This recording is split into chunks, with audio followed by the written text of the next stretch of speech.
नमस्कार, मी विशाल पाटील। सुप्रीम कोर्टानं निर्देश दिल्यानंतर राज्यामध्ये लवकरच आता स्थानिक स्वराज्य संस्थांच्या निवडणुकांचं बिगुल वाजणार आहे आणि त्यामुळे प्रत्येक पक्ष हा आगामी निवडणुकांच्या दृष्टीने तयारीला लागलेला आहे। निवडणुका आल्या म्हणजे सर्वात महत्त्वाचा मुद्दा असतो तो म्हणजे जागा वाटपाचा। महायुतीमध्ये 3 पक्ष असल्याने जागा वाटपासाठी तिन्ही पक्षांचा कस लागणार एवढं तर नक्कीच आहे। मात्र गेल्या विधानसभा निवडणुकीवेळी भाजप हा मोठ्या भावाच्या भूमिकेत होता, त्याचप्रमाणे आता मुंबई महापालिकेच्या निवडणुकीसाठी पुन्हा एकदा भाजप हा मोठ्या भावाच्या भूमिकेत तर शिवसेना हा लहान भावाच्या भूमिकेत असणार असल्याची माहिती सूत्र देतात। तर ठाण्यामध्ये या उलट चित्र असणार असल्याचं समजतंय। त्यामुळे मुंबई आणि ठाणे पालिका आपल्या ताब्यात घेण्यासाठी भाजप आणि शिवसेना जागांसाठी तडजोड करणार का, असा सवाल या निमित्तानं उपस्थित झालेला आहे। दरम्यान 18 वर्षांनंतर IPLची ट्रॉफी आपल्या नावावर केल्यानंतर RCB साठी बेंगळुरूमध्ये विजयी मिरवणूक काढण्यात येणार होती, मात्र त्या ठिकाणी झालेल्या चेंगराचेंगरीमध्ये काही जणांचा मृत्यू झालाय, त्यामुळे RCBची विजयी मिरवणूक रद्द करण्यात आली। तर तिकडे रशिया युक्रेन युद्धामध्ये युक्रेनच्या मदतीला ब्रिटन धावून आलेला आहे। ब्रिटनतर्फे युक्रेनला 1 लाख ड्रोन देण्यात येणार आहेत, त्यामुळे रशिया आणि युक्रेनमधील तणाव हा आणखी वाढण्याची शक्यता आहे। यासह इतरही महत्त्वाच्या बातम्यांचा आढावा आपण घेणार आहोत आजच्या न्यूज प्लॅनेटमध्ये।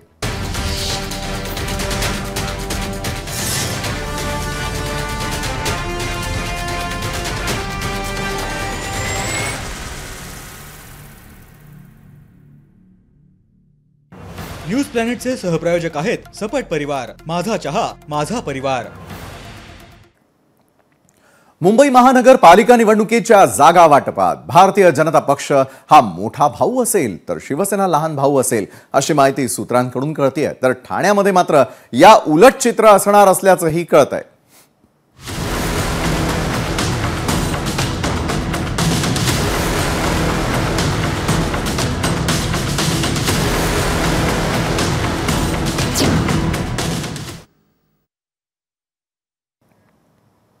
केंद्रीय गृहमंत्री अमित शहांनी गेल्याच महिन्यामध्ये राज्याचा दौरा करत स्वबळावर निवडणुका लढवण्याबाबत चाचपणी करण्याच्या सूचना दिल्या होत्या। मात्र आगामी स्थानिक स्वराज्य संस्थांच्या निवडणुका महायुतीतच लढण्याच्या दृष्टीने भाजपने तयारी केलेली आहे। आगामी मुंबई महापालिका निवडणुकीच्या जागा वाटपाबाबत भाजप हा मोठ्या भावाच्या भूमिकेत तर शिवसेना हा छोट्या भावाच्या भूमिकेत असेल असं सूत्रांचं म्हणणं आहे। मुंबईमध्ये भाजप मिशन 150 राबवण्याच्या तयारीत असल्याचं कळत आहे, तर शिवसेनेचा बालेकिल्ला म्हणून ओळख असलेल्या ठाण्यामध्ये मात्र या उलट चित्र असणार असल्याचंही समजतंय। म्हणजेच काय तर ठाण्यामध्ये ताकद जास्त असलेली शिवसेना ही मोठ्या भावाच्या तर भाजप हा लहान भावाच्या भूमिकेत असल्याची माहिती मिळते। मुंबईमध्ये शिंदेंनी ठाकरेंच्या पक्षाला सुरुंग लावत 40हून अधिक नगरसेवक गळाला लावलेले आहेत, त्यामुळे ठाकरे बॅकफूटवरती गेलेले आहेत। मात्र तरी देखील मुंबईमध्ये शिंदेंना अपेक्षित जागा मिळण्याची शक्यता मात्र कमीच आहे। तर दुसरीकडे पाहिलं तर ठाण्यामध्ये शिवसेनेचा प्रभाव जास्त आहे आणि त्यामुळे त्या ठिकाणी जागा वाटपात भाजपला तडजोड करावी लागण्याची संभाव्यता आहे। दरम्यान गेल्या निवडणुकीवेळी मुंबई महापालिका आणि ठाणे महापालिकेमध्ये पक्षीय बलाबल नेमकं किती होतं याचा अगदी थोडक्यात आपण आढावा घेणार आहोत, जो आपण ग्राफिक्सच्या माध्यमातून समजावून घेऊ। 2017 मधील मुंबई महापालिकेचा ज्यावेळेला निकाल लागला त्यावेळेला पक्षीय बलाबल नेमकं किती होतं त्यावरती आपण आकड्यांवर नजर टाकूयात। शिवसेना 98, भाजप 80, त्यानंतर त्या काळामध्ये असलेली काँग्रेस 29 आणि राष्ट्रवादी 8, समाजवादी पार्टी 6, त्यानंतर जी ऑल इंडिया मजलिस ए इत्तेहादुल ही जी संघटना आहे तिचे 2 आणि त्याबरोबर मनसेकडे 1 अशा प्रकारचं हे पक्षीय बलाबल होतं। ठाणे महापालिकेचा निकाल पाहूया। 2017 मधील पक्षीय बलाबलाचा विचार केला तर शिवसेना 67, राष्ट्रवादी 35, 24 जागा होत्या भाजपच्या, म्हणजे ठाण्यामध्ये ते 3ऱ्या क्रमांकावरती होते। त्यानंतर काँग्रेस 3 आणि इतर 2 अशा प्रकारचं ठाणे महापालिकेचं आपण पक्षीय बलाबल 2017 मध्ये समजावून घेण्याचा प्रयत्न केला। त्यानंतर मुंबई आणि ठाणे महापालिकेची एकूण आकडेवारी पाहिली तर नेमकं काय लक्षात येतं तेही आता अगदी थोडक्यात समजावून घेऊया। एकूणच काय तर मुंबई आणि ठाणे या ठिकाणी मोठा भाऊ लहान भाऊ या चर्चेला वाद नेमका का होतो तर कारण मुंबईमध्ये भाजपचे नगरसेवक जे आहेत ते सर्वाधिक आहेत आणि ठाण्यामध्ये शिवसेनेच्या नगरसेवकांची संख्या ही अधिक आहे। तर भाजप खालोखाल शिवसेनेचे नगरसेवक आहेत, ठाण्यामध्ये शिवसेनेखालोखाल भाजपची ताकद आहे. मग मुंबईमध्ये गेल्या निवडणुकीत संयुक्त शिवसेना क्रमांक 1चा पक्ष होती, कारण त्यावेळेला ती संयुक्त होती. आणि ठाण्यामध्ये गेल्या निवडणुकीत संयुक्त शिवसेना क्रमांक 1चा पक्ष होती. तर गेल्या निवडणुकीमध्ये भाजप क्रमांक 2चा पक्ष होता मुंबईमध्ये. तर ठाण्यामध्ये गेल्या निवडणुकीत भाजपचा क्रमांक हा मात्र 3ऱ्या स्थानावरती होता. एकंदरीत मोठा भाऊ लहान भाऊ यामधले काही फरक जे आहे ते आपण समजावून घेण्याचा प्रयत्न केला. एकूणच काय तर मुंबईमध्ये भाजपची ताकद जास्त असल्यानं शिवसेनेला कमी जागांवरती समाधान मानून घ्यावं लागण्याची शक्यता निर्माण झाली आहे. तर दुसरीकडे ठाण्यामध्ये शिवसेनेची ताकद ही भाजपपेक्षा जास्त असल्यानं त्या ठिकाणी भाजपच्या वाट्याला कमी जागा येण्याची शक्यता आहे. मात्र हे पक्ष महायुतीतच निवडणुका लढवणार असल्यानं दोन्ही पालिका आपल्या ताब्यात ठेवण्याचं मुख्य आव्हान हे त्यांच्या समोर असेल. त्यामुळे मुंबई आणि ठाणे महापालिकांवरती सत्ता मिळवण्यासाठी भाजप आणि शिवसेना जागा वाटपात तडजोड करणार का, याच प्रश्नावर अधिक मंथन करण्यासाठी आपल्या सोबत आहेत सामाजिक न्याय मंत्री संजय शिरसाट. सामाजिक न्याय मंत्री संजय शिरसाटांपासून खरं तर मी या चर्चेला सुरुवात करतोय.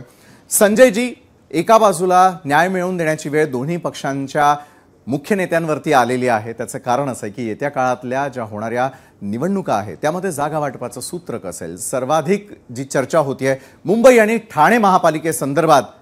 संजयजी, मला आपल्याकडून जाणून घ्यायचं आहे की कशा प्रकारचं गणित असेल, कशा प्रकारचा फॉर्म्युला असू शकतोय. कारण सूत्र माहिती देत आहेत की मोठे भाऊ मुंबईमध्ये असतील भाजप आणि मोठे भाऊ असतील ठाण्यामध्ये शिवसेना. संजयजी,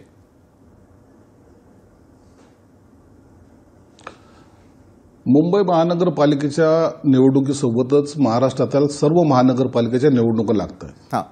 मुळामध्ये एक गोष्ट समजून घ्या की ह्या निवडणुका कार्यकर्त्यांच्या असतात. त्यामुळं कार्यकर्त्यांचा आग्रह ज्या ज्या ठिकाणी शिवसेना लढली किंवा भाजप लढली त्या जागा आपल्याला मिळणार नाहीत. मग आपला थोडंसं आक्रमक पवित्रा किंवा आपली मागणी ते नेत्यांकडे नोंदवत असतात, सांगत असतात. याचा अर्थ असा होत नाही की जागा किती वाटप होईल, कशा होतील. आता तुम्हाला एक सांगतो की हे मोठा भाऊ छोटा भाऊ हे प्रकरणच मुळात मला थोडंसं विचित्र वाटतं. कारण असं आहे की एक त्यांनी ठरवले, आम्ही महायुती म्हणून एक ठरवतोय की आम्हाला मुंबई महानगरपालिकेवर असेल, ठाण्यावर असेल, इतर महानगरपालिकेवर असेल, युतीचा झेंडा फडकवायचा आहे. मग त्याच्याबद्दलची बोलणी कोण करणार? तर देवेंद्र फडणवीस साहेब करतील, एकनाथ शिंदे साहेब करतील, अजितदादा करतील. या नेत्यांनी जो काही निर्णय घेतील त्यानंतरचा हा सगळा विषय आहे. आज आपण त्याच्यावर भाष्य करणं मला वाटतं उचित नाहीये. या नेत्यांना त्यांच्या पद्धतीने निर्णय घेऊ द्या. यांना हे सर्व निवडणुकीचं सूत्र हे कम्प्लिटली त्यांच्या हातामध्ये आहे. बरोबर. आणि त्या पद्धतीने त्यांचा सर्व्हे सुद्धा आपण पाहतात. अनेक भागामध्ये सर्व्हे होतोय, अनेक भागाचे मतं जाणून घेतले जात आहेत, कोणती जागा चांगली आहे, कोणती वाईट आहेत. यावर हे तिन्ही नेते बसून जेव्हा चिंतन करतील किंवा त्याचा अभ्यास करतील त्यानंतर ते ठरवतील की कोणी किती जागा कुठे लढवायच्या. बरोबर. मला असं वाटतं आम्ही छोटा भाऊ किंवा मोठा भाऊ या बाबतीवर जात नाहीत. आम्हाला एकच कळतं, आम्ही भाऊ आहोत आणि आमचा झेंडा ह्या महानगरपालिकेवर फडकला पाहिजे. बरोबर आहे. शुभेच्छा आहेत खरं तर सर्व राज्यातल्या जनतेकडून आणि आमच्या संपूर्ण टीमकडून देखील. मात्र संजयजी, मगाशी जी तुम्ही 3 महत्त्वपूर्ण नावं घेतली, राज्याचे मुख्यमंत्री आणि दोन्ही उपमुख्यमंत्री मिळून जागा वाटपाचा फॉर्म्युला निश्चित करतील. कार्यकर्त्यांना त्यांचं मत मांडायचा पूर्ण अधिकार असतो. मात्र संजयजी, ज्या वेळेला कुठलीही महापालिका निवडणूक असते त्यावेळेला त्या पक्षाला देखील आपली स्वतःची जागा मांडणं गरजेचं असतं. मुंबईचा जर आपण विचार केला त्यावेळेला संयुक्त असलेली शिवसेना ही फार मोठी ताकद होती. मात्र ती दुभंगल्यानंतर काय चित्र होऊ शकतं याची अगदी थोडक्यात झलक आपल्याला गेल्या 2 निवडणुकांच्या काळामध्ये पाहायला मिळाली. तेच चित्र ठाण्यामध्ये जर आपण पाहायला गेलं तर तुमचा पक्ष त्या ठिकाणी मोठा होता, तुमच्या पाठोपाठ राष्ट्रवादी काँग्रेसची त्या ठिकाणी महत्त्वपूर्ण भूमिका होती आणि 3ऱ्या स्थानावर असलेला भाजप. त्यामुळे छोटा भाऊ मोठा भाऊ ही कार्यकर्त्यांची असलेली मागणी किंवा आपल्याच काही ज्येष्ठ नेत्यांची असलेली मागणी, त्या अनुषंगानं मतदारांचा थोडा गोंधळ दूर व्हावा यासाठी मी विचारलेला हा आपल्यासाठी खरं तर संजयजी प्रश्न होता. दुसरी गोष्ट, जर जागा वाटप ठरवलं आणि महायुतीला या तिन्ही महापालिका हव्या असल्या तरी देखील अजितदादांची भूमिका अतिशय महत्त्वाची असेल. त्यांचं स्थान काय असू शकतं संजयजी? नाही, अजितदादाच्या भूमिकेबद्दल आम्ही कधी शंका घेतलीच नाही ना. मी बोलताना सुद्धा हेच सांगितलं की देवेंद्र फडणवीस, एकनाथ शिंदे साहेब आणि अजितदादा हे तिन्ही नेते म्हणून ठरवतील. हे माझी स्पष्ट भूमिका आहे. मी असं कधी यांना डावलून किंवा यांना वगळून आम्ही करतोय असातला भागच नाहीये. म्हणून प्रत्येक पक्षाची एक आपली भूमिका असते, त्याचा मतदार सुद्धा असतो आणि त्या मतदाराला जर तुम्ही काउंटच करत नसाल तर ते सुद्धा योग्य नाही. म्हणून आम्ही ह्या सर्वांनी मिळून, हे तिन्ही नेत्यांनी एकत्रितपणे निर्णय घेतील असंच मी बोललेलो आहे. बरोबर आहे. आणि मला वाटतं हे योग्य आहे, कारण की ज्या ज्या ठिकाणी ज्या ज्या ताकद आहे किंवा ज्या ज्या ठिकाणी निवडून येण्याची क्षमता आहे, आपले नगरसेवक येऊ शकतात, त्या जागा मागणं हे त्यांचं निश्चितच त्यांचा हा हक्क आहे आणि तो हक्क कुठे डावलत नाही. बरोबर. संजयजी, हा सगळा विचार हा निवडणुकीच्या काही कालावधीच्या पूर्वी होईल. साहजिक आहे आणि ती वेळ येऊन ठेपलेली आहे, कारण न्यायालयानं देखील तसं सांगितलेलं आहे की लवकरात लवकर स्थानिक स्वराज्य संस्थांच्या निवडणुका व्हाव्या. लोकसभा असेल किंवा विधानसभा असेल, त्यावेळेला ज्या मुद्द्यांवर निवडणुका लढवल्या जातात ते मुद्दे कम्प्लिटली वेगळे असतात. मात्र ज्या वेळेला आपण स्थानिक स्वराज्य संस्थांचा विचार करत असतो त्यावेळेला मात्र त्या ठिकाणचं राजकीय गणित जे असेल किंवा त्या ठिकाणी प्रत्येक पक्षाची असलेली ताकद असेल त्यावरती या जागा वाटपाचा निर्णय होतो. संजयजी, मला आपल्याला विचारायचं आहे, शिवसेनेपुरतं बोलूयात, तुमची बलस्थानं कुठली आहेत, मुंबई की ठाणे?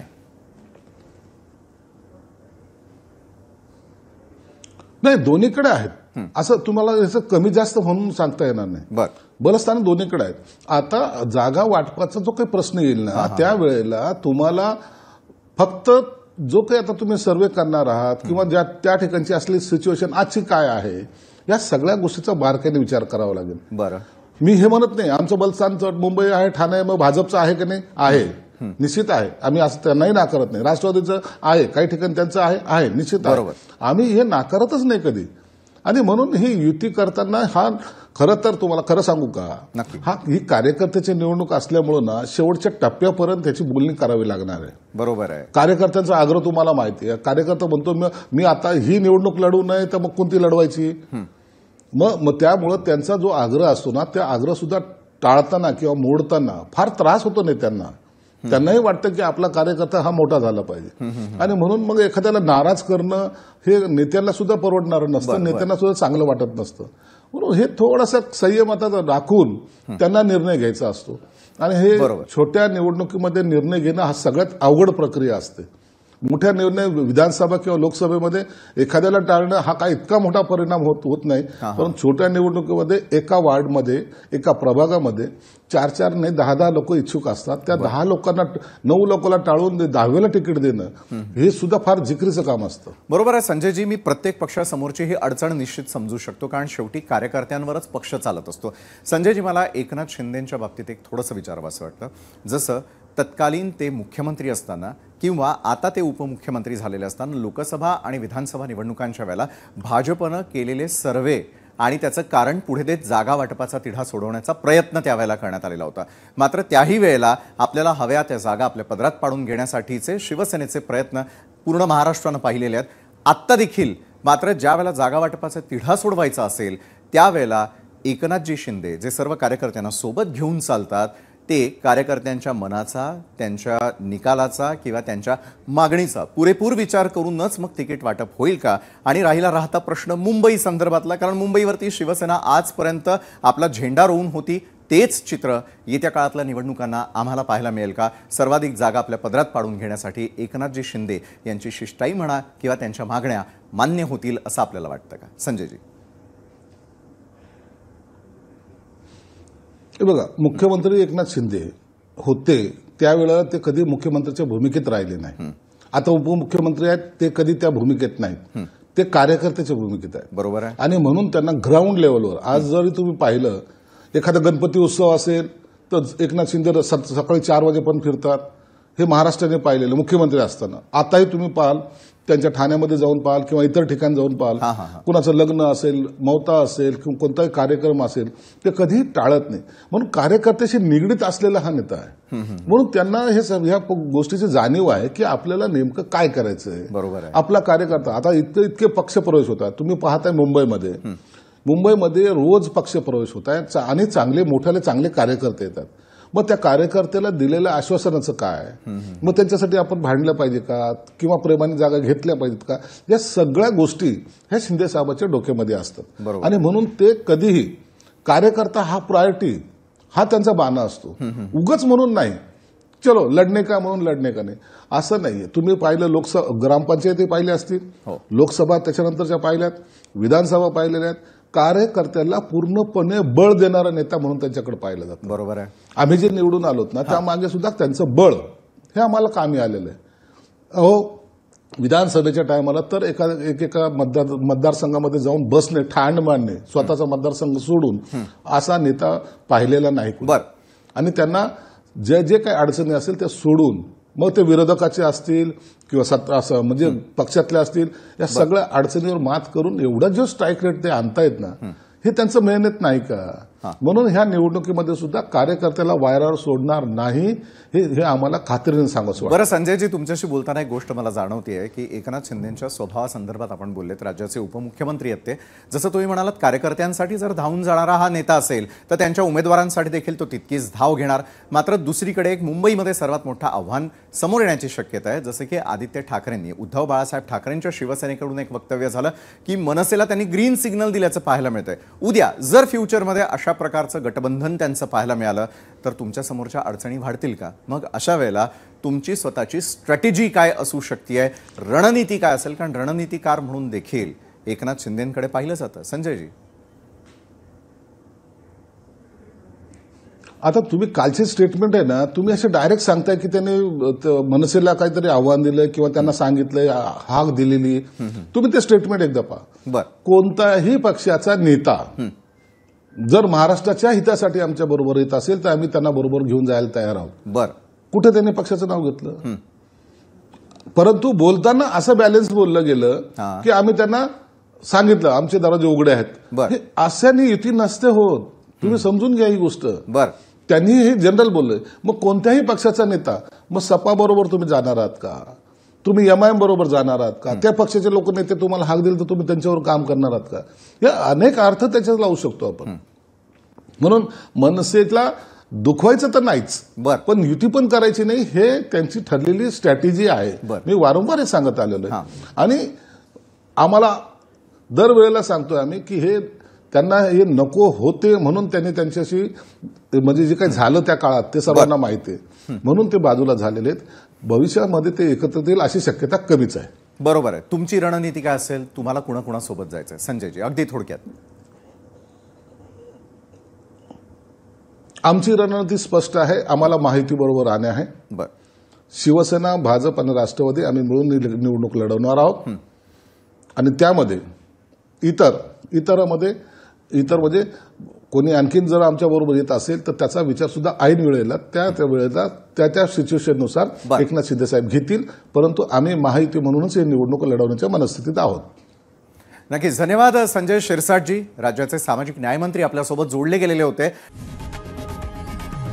लोकशाही मराठी ऐका, पहा, जागरूक रहा.